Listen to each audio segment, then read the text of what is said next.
The real contenders here are you have Balda. Terra is also kind of Terra is actually like serviceable. There's an angle there.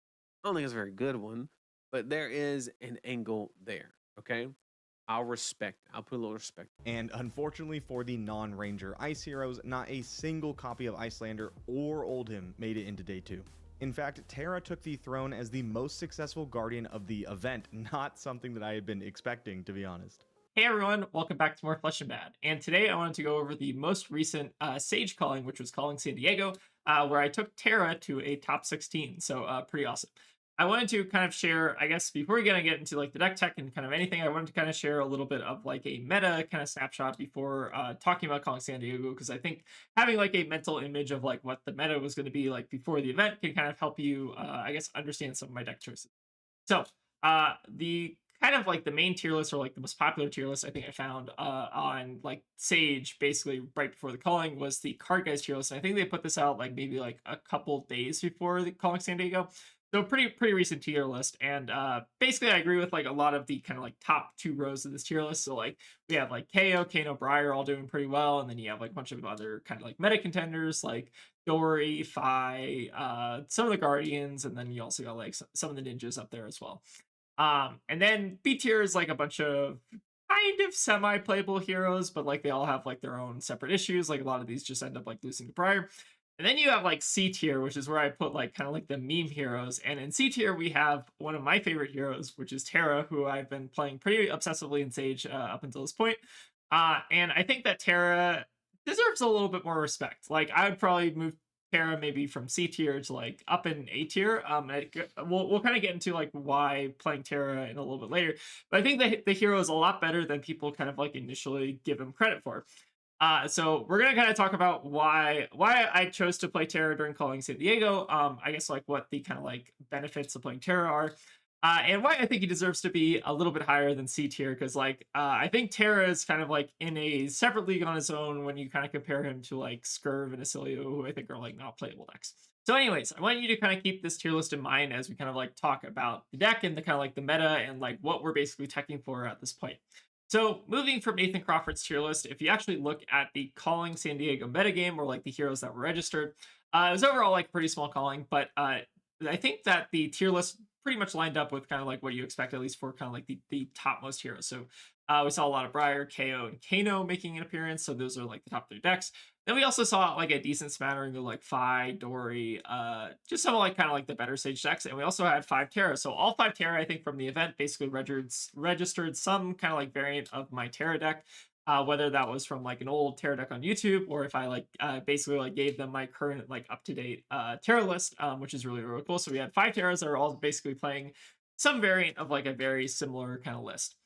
And I think this is actually really cool because like Terra is a hero that I think not a lot of people really respected, but actually the conversion rates kind of tell like a different story. So if we look at like the conversion rates for from day 1 to day 2, Terra actually sat like a pretty good conversion rate, so 60% across 5 players. So basically 3 out of 5 players converted on Terra, which is really good.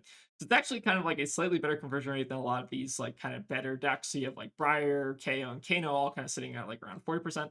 Now, I don't think Terra is like necessarily better than Briar, KO, and Kano, and even like Dory. But I do think that he has like an interesting kind of like meta position that I think warrants him being maybe a little bit higher in the tier list. So going back to I guess the calling San Diego meta game, what I was basically trying to prey on as Terra was the Briar players. So Briar was the most represented deck. I think it was roughly like 25% of players were registering Briar. And the nice thing about Briar is like Briar is also a very good deck. So like the longer the tournament goes on, and the more opportunities you basically have to pair into Briar, because Briar will be basically just like stomping a lot of the other decks that can't beat Briar. So that's kind of like Briar does tend to like gatekeep a lot of the other aggro decks. So like Briar, I feel like gatekeeps Fi pretty bad. Also kind of gatekeeps like Ira and just a little bit more of like the kind of like aggressive leaning decks. I think KO Briar, I think is also Briar. I'd have to like check on that, but I think it might also be Briar favored. The Briar is kind of like this weird gatekeeper where she's like an anti-aggro deck, which is like a really interesting position to be in. Now, Briar's one weakness that I think a lot of players can exploit. So I think this was like the way that the Briar game plan was basically exploited between Enigma and Terra is that what you can do is you can actually fatigue Briar like fairly consistently. So I think on Terra, if you know what the game plan is, basically you have, I think, a nearly deterministic win against Briar. The only ways that they can basically win are connecting like multiple burn up shocks, and basically just like pushing through a bunch of damage and having you draw like bad hands. But I think on an average Terra draw, you just like cannot lose to Briar. Basically, it becomes very very difficult for them to push damage because you're like the Briar game plan as Terra is basically just like fold your hand every single turn and try to mitigate damage until they eventually brick. And then you can start swinging like Titan's Fist and eventually just keep them chipping them down until you have like 10 cards left in deck. So they're like one card left in deck, and you'll basically kind of like win from that position. So yeah, Terra is actually like kind of biggest upside when you compare it to a lot of the other kind of like decks and sages that you have 100% win rate into one of the best decks. Now, the win rates across the rest of the spread are kind of a little bit more interesting because like I think that you do have like some decent matchups in the sense of like KO, Oldhim are both like pretty good matchups I think for you. And then you also have like a couple a little bit harder matchups. So you have like Enigma, which is like a 0%. You have Bravo, which I think is about close to 50-50. Similar thing with like Ira, where I think it's like pretty 50-50. And then you have Phi, which depending on like how your deck is tech, can be either good or bad. Kind of depends. And then you have like true 0% like Enigma, where you like even if you have like a really good cyber plan, like the Enigma game is just still just like wildly unfavored for you. So anyways, that's kind of like Terra's like a meta position. I think he's like in a really good spot though. If you can basically beat two of the top three decks, like I think Kano's still a little bit rough, but you can definitely like pretty easily kind of take down Briars and KOs. I think you're actually in a really good spot. So that's kind of like my argument for why I think Terra is maybe a little bit better than C tier is that you have a lot of game into a lot of the top decks, basically. All right, so now let's talk about my Terra deck list. So I wanted to quickly shout out, I guess, the members of the Terra team or the 5 players that registered Terra for Calling San Diego. So I just want to shout out Luke Fiasco or John, Jacob Neat, David Peer, and Brandon Coyle. So all these players were playing like some variant of a Terra list that I put out at some point. So I think Jacob and John were basically playing like a more recent version of the list. However, David and Brandon, I think, were using like maybe like a little bit more outdated, but they still did like very, very well with the list as well. But yeah, we're gonna basically kind of talk through, I guess, like the matchup notes as well as the card choices here. So I'll try to like explain everything in a lot of detail. So I want to go over, I guess, my day one pairings. So day one, I think, was 7 rounds, and I think 3 of those rounds were Briar, which is really, really good. So Briar is basically 100% matchup for us. So, like, it's basically kind of a free win. There are some things that Briars can do that can try to get around Terra, but I've not seen like really consistent tech that like works kind of all the time. So Briar, basically what you're trying to do is you're trying to flood your hand the entire time. And the ways that Briars can try to get around that is to basically like play Evergreen, which I think doesn't work basically because you're gonna still have like 10 cards left in deck by the time they start like getting down to like 1 card in like Evergreen. And you can basically just use like the life advantage to like kind of like you can either eat a life, an Evergreen, block 2 cards, like whatever. It doesn't really matter. Like Evergreen doesn't really feel like a really great answer to Terra because you're just going to be up so many cards that they can't actually resolve enough Evergreens. And I think like the Evergreen plan might work against Oldhim, but I found against like this specific like tanky version of Terra is that it doesn't really seem to like it doesn't seem like they can actually get to the point where they can start evergreening profitably and then like take cards out of your deck. So you're always going to be like up on cards and also like probably up on life depending on like kind of how you play it. So the Briar games are all like very very free. I basically like was kind of just happy every time I saw Briar because it means like oh okay I don't have to really like think too hard. Like they can like high roll me, that's fine, but like even then like I still am pretty confident I can like win even through a high roll basically. The one Briar plan that I did see that was actually like a little bit scarier was I think they were running like Razor Reflexes, but there is like a downside running Razor Reflex in that the resources are sometimes a little bit more complicated, and like you also have to like line up the Razor Reflex on like a burn up shock. So it has a lot of the same issues as kind of like the Evergreen plan, but it does allow you to be a little bit more aggressive, which I think is maybe like slightly better. But anyways, I think like regardless, Briar doesn't have like a super great way to tech for Terra unless you like fundamentally like warp your deck to like include some like very, very weird cards. So and yeah, I also wanted to call out that like my first round opponent, I think they no showed, so did get a bye, which maybe may or may not have propelled me into day two, but again, we'll take what we can get, right? And for the losses on day one, so I lost to Enigma. So I think I paired into Jude Cornett, who is a pretty good player. I think he's also like member of like the team Super Armory or whatever now. Apparently he's pretty good. But anyways, paired into Enigma, basically just like an auto loss, so we kind of just scooped that one up and went to the next game. And then I also lost a game to a KO in round five. So this game I think was like a little bit closer, where like basically I just had intimidate hit my block card at the wrong time.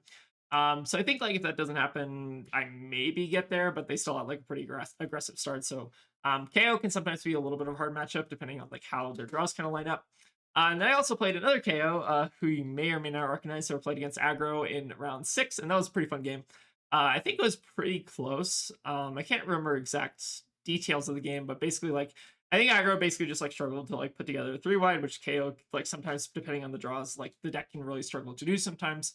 And I think that like some of like the KO inconsistency kind of like showed that game where like basically like the draws just like did not line up for Zach, unfortunately.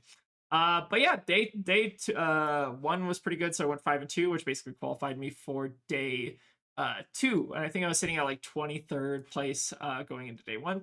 And then day two was only 4 rounds, so I think I didn't really have like a shot at top eight, because I think you have to go like X1 in the first day to get top eight. So I think I was like going into day two knowing that I probably wasn't going to top eight, but that's fine. My main goal was basically just to like top 16 and kind of like see if I can do it the best I can. So in going into day two, I played against a Decimator Great Axe Story, which I think a lot of people have struggled with that matchup. But I somehow managed to actually pull out a win there, and I think that matchup is definitely doable, especially if they hit like a bad sequence of draws. So I think my opponent had like a really bad hand where it was like 4 reds, and then you had to like pitch 2 Iron Songs, and then also pitch like a red overpower and like not resolve it. So Dory can definitely brick sometimes, and that is something you can kind of like use to your advantage if they're not like swinging the Great Axe. Then you can actually like take a pretty decent like tempo lead, which I think like kind of helped me win that matchup a lot. And we also had some of the tech in the sideboard, which I'll also kind of get into in a second. But then also picked up a loss to Jacob Clements on Kano, so basically lost the die roll. I think he had like a red emeritus off the top on turn one, and then I just like could not basically get enough life lead to kind of like chip him down. Kano is also like kind of a disgusting Sage deck because like I don't know if you've seen the new card like unyielding something, unyielding gauntlet, whatever the T will put the card on the screen. But anyways, that card basically represents giving Kano like +3 health on board. So like you basically start at 18 instead of 15, which is like kind of disgusting. So yeah, 18 health Kano, pretty good. But I think that deck is like definitely kind of beatable for this list, especially with like how much check we have. But again, you're playing against one of the better players in the world, and you're also like getting a little bit of like bad RNG with like the die roll and also like some hits off the top. So overall, not too upset about the loss. I think Jacob played it pretty well, like counter pitch stack like 2 Emeritus, which is pretty cool to see. But yeah, Kano I think can definitely like, even if you're like super teching for Kano, which I think this list it probably is, that matchup can still be quite tough. All right, and then for the regular day two matchup, so we had another Briar win. Again, Briar just very good matchup. No real comments. Like some members of the Terra team have lost to Briar, and I think that if you have like bad draws and they line up in like such a way, you can definitely like lose to Briar, especially if you get a little bit too aggressive. But again, I think Briar like on the whole is just like a very favorite matchup. Like I can't really remember the last time I've like lost to a Briar, which is like kind of a I don't know. It's one of like the best I guess reasons to kind of play Terra, right? And then I also played against Lexi. So I think this is Anthony Pham from the HEE team on Lexi. So his Lexi deck is pretty good. I think he was running like a bit more of like a lightning focused build with like a little bit of ice in the winter spites. And yeah, that was also I think a pretty good matchup for me. Ended up with like a pretty decent life lead, and then just like fatigued him out from there basically. Yeah, but anyways, that's my basically calling results. So I think I ended on 14th place, which basically put me in like the not quite top 8 cash bracket, but like the tier right below that. So I think like top 16 cash bracket is like $400 or something. So it's pretty good. It's my first calling day 2 and also calling top 16, which is really awesome. And I think that it kind of just goes to show that we did put, I think, a lot of testing work into this deck and trying to refine it to kind of like be the best that it can be. So without further ado, let's go ahead and kind of get into, I guess, the deck list. So I titled this deck Main Deck Staunch Nerd Emoji. And the reason is because we're main decking Staunch Response. Now, Staunch Response is a very bad card into a lot of matchups. So one of the most I guess one of the matchups where it's probably at its worst is like Fi or like any of like the kind of like lower to the ground ninjas. So like Staunch Responsing against Fi when they're running a bunch of like 0 for 4s is like kind of terrible. Now, staunch response actually is quite good into basically everything except like Phi and also like Zen, I guess, for the kind of an extension there. Staunch response is actually good into a lot of the top decks. If you look at the kind of top decks, it's very good into Briar, very good into KO, very good into like it's like okay in the slot warrior, it's like pretty all right, and then like Azalea, Flavo, like a lot of the top decks you want to be running staunch response anyway. So basically, what we did to kind of like make up for you basically have to make concessions with deck building, and staunch response was kind of a concession to basically like move it into the main board to kind of make room for some other cards in the sideboard. So the main deck is pretty straightforward. So not full on block stop. We do have like 7 of our yellow block cards, which I think play a very important role in the deck in the sense of like just being like a resource card that also blocks 4 is kind of like a little bit broken. But we're not running like all of them. We're just running like a little healthy amount basically. We're also kind of pairing those with our CYBs. So we got basically Rainbow Sirens of Safe Harbor, which represent kind of 6 life. And these are actually really important into the DGA matchup. So into DGA, basically what you can do is you can like block 5 here. So they'll have like the Autumn's Touch, for instance. And then you can basically like gain 1 life on the back end. So what you can do is you can basically kind of like offset the life that you're losing from Steelblade Shunt, the D-React that they also run. So we basically have 6 of these in deck to kind of like offset the life loss as well as the Oasis. So there's actually like quite a bit of life gain in the deck as well if you count like the Fruits of the Forest and stuff like that. But that's basically like kind of the core shell is you're running a lot of these like life gain cards, a lot of these block cards, and then you're also kind of mixing in a bit of disruption and also just like a really healthy blue play. So the 4 kind of like disruptive effects we have are like the boulder drops and the humbles. So these are both pretty relevant, especially into a lot of the aggro decks. So against Briar, you can like turn off Go again if they play like double pump, and then against Briar, also like taking a card out of their hand is just very very good. So like if you're forcing a Briar to block, that just means they like fatigue faster. They're playing a 4 card hand, which means that you can like kind of block that out further. And this was kind of like the plan, I guess. If we can kind of look at kind of the prior plan, I think it's like pretty similar. Basically, we're running like the disruptive cards. We're also running just a random polarity in case it ends up lining up. And then just kind of like boarding out some of kind of like our awkward, more clunkier cards. So I don't want to run like double polarity mainly because basically like double polarity sometimes can lead to you like losing to like a burn up shock if you have like 2 of them in your hand, which is kind of rough. But yeah, basically in a Briar, we're kind of just running this like very consistent game plan that is trying to basically like fatigue her out, get to the point where they start playing like evergreens or like running out of cards, and then you eventually just can kind of like chip them down with Titan Fist from there. But yeah, looking at I guess the sideboard, so we have a lot of sideboard pieces kind of targeted at Kano. So there are basically like 2 top decks you can kind of target right now with Terra, and they're both kind of equally bad. So the first top deck you can target is Kano, which means you're running like a lot of the prevention effects, which also actually end up overlapping really nicely with Decimator Great Axe Warriors. So like running prevention effects like Steadfast and Slap Happy both into DGA are both really really nice. We'll kind of talk more about Slap Happy a little bit later because I think this card you have to kind of like explain it a couple times for you to like kind of see the vision, right? But yeah, basically you're running these kind of like 4 cards to have a little bit of extra kind of space in the Kano. You're also main decking the 2 Oasises to also kind of like be able to deal with Kano as well. And then Turn Timber is mainly for like Guardians, Brutes, just kind of like a bunch of other kind of like go tall decks. Good into Azalea, just kind of like good on the whole. I don't know. You can also run 2 Turn Timbers. I think John was actually on like double Turn Timber, which I think makes you like pretty good into like KO and Guardian. But you'll lose like a couple percentage points into like maybe like DGA or like Kano or something like that. But anyways, I think this deck is pretty well refined. So we did a lot of like kind of testing and tweaking to kind of like kind of refine the deck from like that old version of the deck where I was running like flourishes and stuff like that to make it, I guess, a little bit more kind of streamlined. I also want to kind of briefly talk on Evergreen. So I get a lot of questions, I guess, about like why Evergreen's in the deck. And basically the stat line of this card is it's a blue 3-cost Earth card, and that's basically I ignore pretty much all the text, although you can technically resolve this if you really want to. But I basically just treat this as an Earth 2 block 3-cost. So it's really good for swinging Titan's Fist, and it's also really good for swinging Sledge. So just having another Earth card in the deck that can also kind of work with Titan's Fist, I think is like overall pretty solid. I also kind of briefly want to touch on the equipment suite. So I think the equipment suite is like largely unchanged from I guess like my last kind of Terra video between this one. I think you can get away with like not running Ironhide Gauntlets, but I actually really like this card in a lot of matchups, like specifically like Decimator Great Axe. I think it's actually quite nice. Pretty similar, I guess, to the Blade Beckoner helm, but having like a pitch outlet is sometimes quite useful, especially if you have an Earth card. It can like help generate you a Might, which is really, really good. But you do have to like pay to use it, so you generally want to kind of like pair it with an Oasis, or you also want to pair it with like maybe like a staunch response to just have like the one extra resource floating. I generally don't struggle too hard to like use Ironhide Gauntlet, but there's some games where it can definitely be like a little bit clunky. But on the whole, I still really like Ironhide Gauntlet over just like another like Blade Becker in that spot. And I think it also helps in like random stuff like Lexi or like Azalea, where they're like not running a bunch of like weapon swinging, or like Flavo, I guess, is like another example. Flavo tends to not run a lot of, or like not swing with weapon very often. Like they tend to generally just like try to dominate every turn.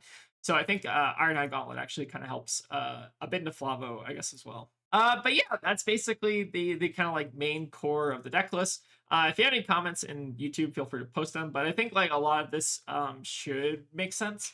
Now let's kind of go into, I guess, specific matchups, because I know that a lot of people are kind of like curious. So I think the biggest question I get asked about is like Slop Warrior. So this is like Decimator Great Axe Warrior.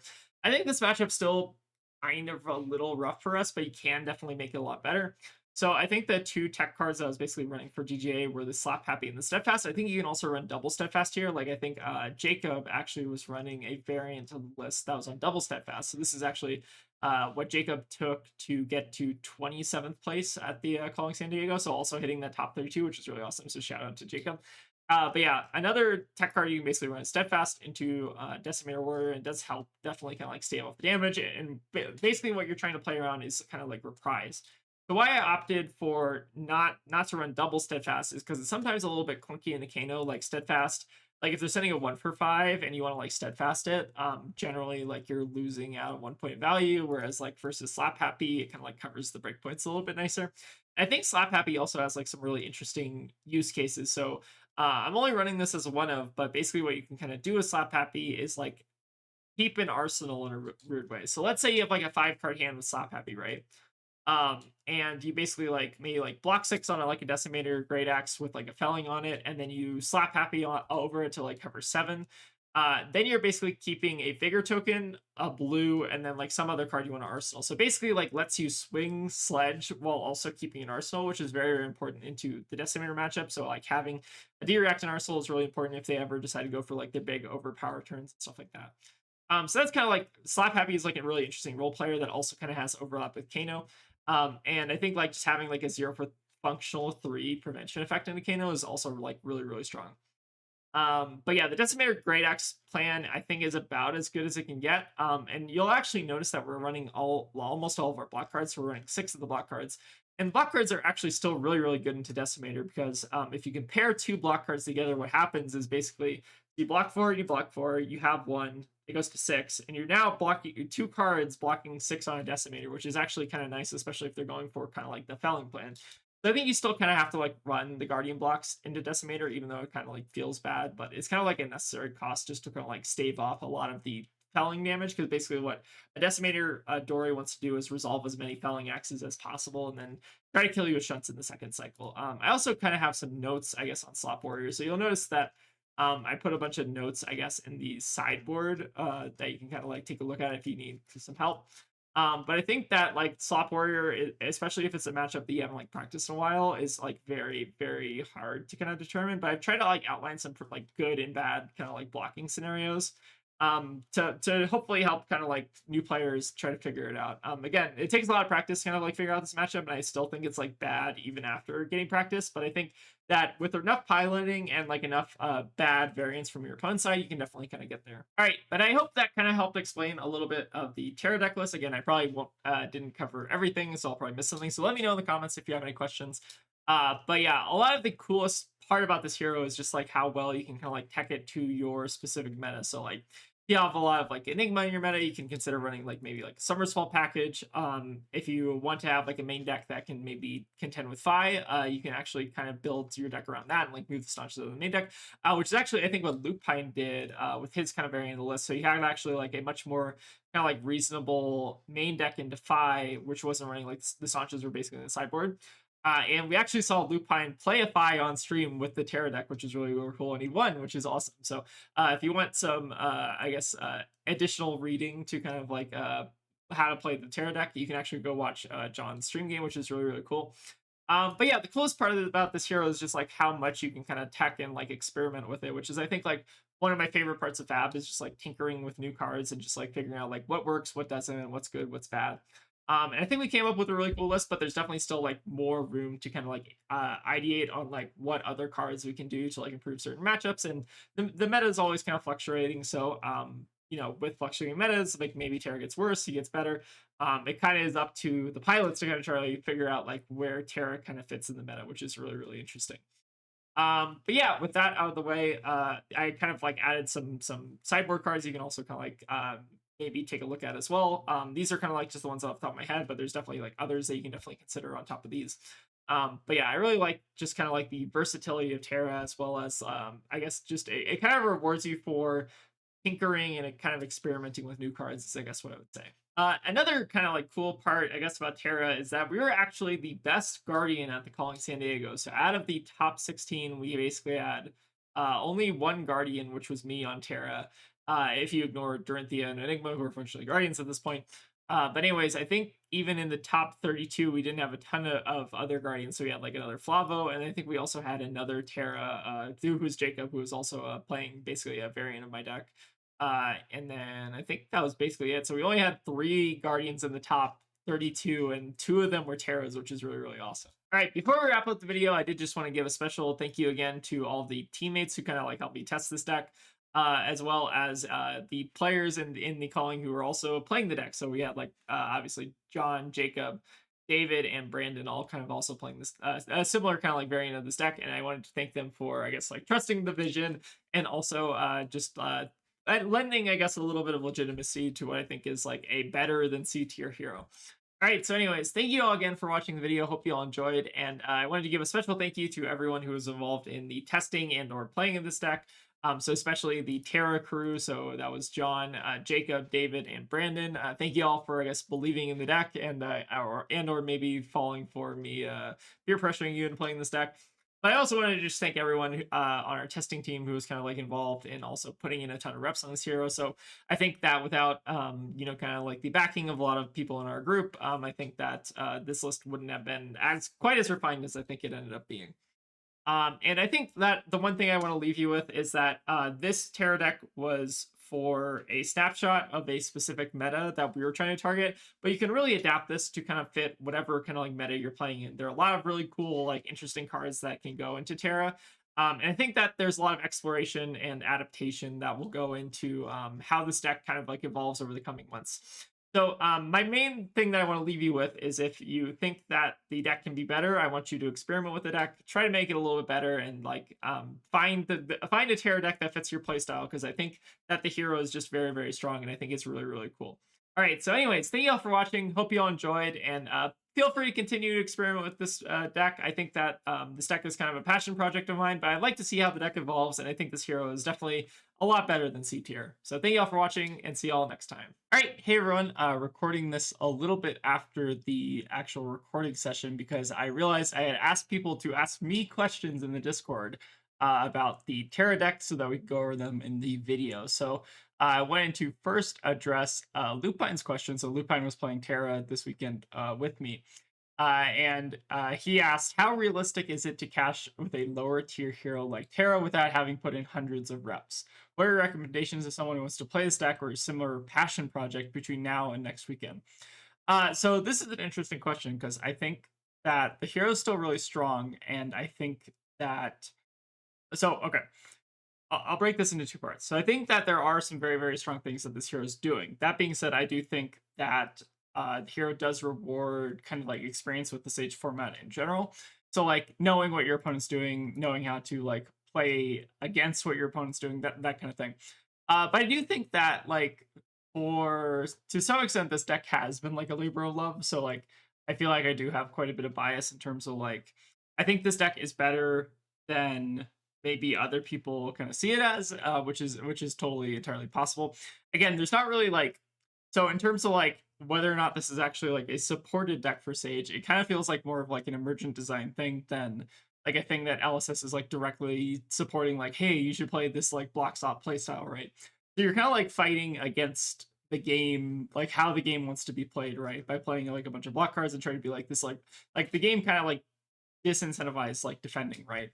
But yeah, to some extent, I do think that this deck is a little bit of labor of love. That being said, I think the thing that it's doing is fairly powerful. Maybe not as powerful as some of like the top decks in the format, but it has like a very interesting niche that I think we were able to exploit, I guess, in the Calling San Diego. And I do think that you can pick up this deck, like if you're like familiar, I guess, with like Guardian playstyles. It's like a little bit of like a non-linear Guardian playstyle because you do have to kind of like play towards your like equipment, like Ironhide Gauntlet, and also like just kind of like know what cards you're like drawing into. I think you have to like think a little bit more about it than like Oldhim, for instance, where you're just kind of like blocking and just trying to like send efficient numbers.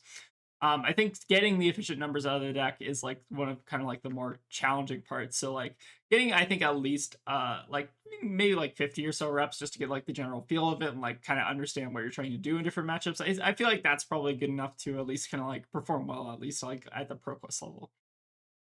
All right, and the next question is from Eleanor. I'd be interested in hearing about your different macro and micro strategies you develop for different matchups, especially DGA after you hinted about in the last video about changes for that matchup. So most of the matchup notes I'm going to be recording in here, so I have like pretty comprehensive notes on just like how I view the different matchups. Again, some of them are a little bit more sparse than others. I think the DGA section is probably like the longest section because I think that I had to explain this to basically John and a couple of other people who are like playing Terra, like how do you block into DGA?